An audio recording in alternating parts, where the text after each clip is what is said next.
میں اللہ پہ قربان جاؤں، صدقے جاؤں کہ اس نے بھی توبہ کا دروازہ ایسا کھلا رکھا ہے، نہ کوئی عدد کی قید ہے نہ کوئی عمر کی قید ہے، نہ یہ کہتا ہے 1000 دفعہ توڑ دی تو پھر قبول نہ ہوگی، نہ یہ کہتا ہے 60 سال عمر گزر گئی تو پھر توبہ قبول نہ ہوگی، بلکہ کہتا ما لم یغرغر، جب تک تیرے گلے کا سانس باقی ہے تیری توبہ کا انتظار رہے گا۔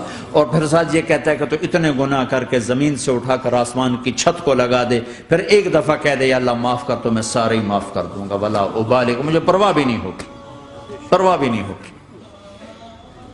میرا ایک شاگرد ہے کراچی میں، اس کے مسجد کے ساتھ ایک عورت تھی، وہ لڑکیاں سپلائی کرتی تھی، کس قدر بدترین کام۔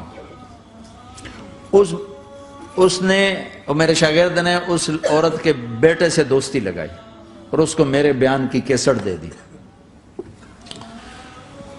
اس نے کہا یہ سن لینا۔ اس نے گھر میں جا کے لگا لی، اس کی ماں کام کرتے ہوئے چلتے پھرتے سن رہی، کانوں میں آواز پڑ رہی۔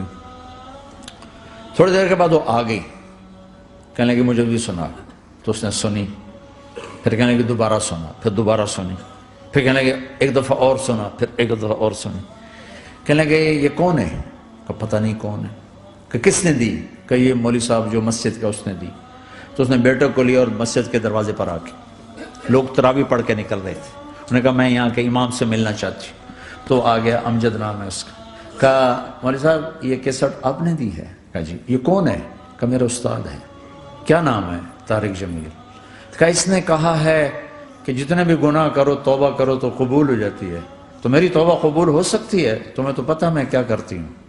کہا ہاں بی بی توبہ تو سب کی قبول ہے۔ کہ اچھا پھر میں تمہیں گواہ بناتی ہوں، میری توبہ، میری توبہ۔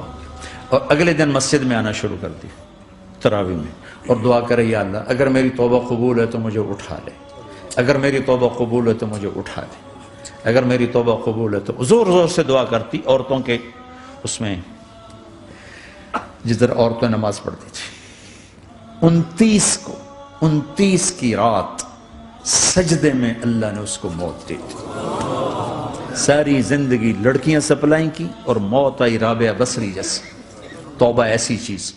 میں نواب شاہ میں تھا تو ایک وڈیروں کو جمع گیا، وڈیرے مسجد میں تو آ نہیں سکتے، سندھی وڈیرے، تو ہم نے ایک وڈیرے سائیں کے گھر میں ہی بیان رکھ دیا، تو وہاں آ گئے سارے۔ تو ایک وڈیرے کو لے کر بڑی مونچھیں اور جلالی چہرہ اور بہت غلط زندگی، میں نے بیان کیا، وہ بیان میں روتا رہا۔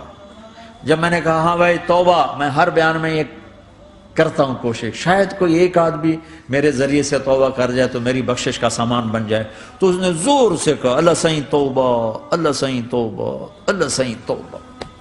ساری زندگی کی غفلتیں تھیں۔ گھر گیا اور یہ ظہر پہ بیان ختم ہوا ہے اور مغرب پہ اس کی موت واقع ہوگی۔ ساری زندگی گناہوں میں گزار کے وہ گیا جنت میں، کہ توبہ تہدم ما کان قبلہا، کہ توبہ ہر گناہ دھو دیتی۔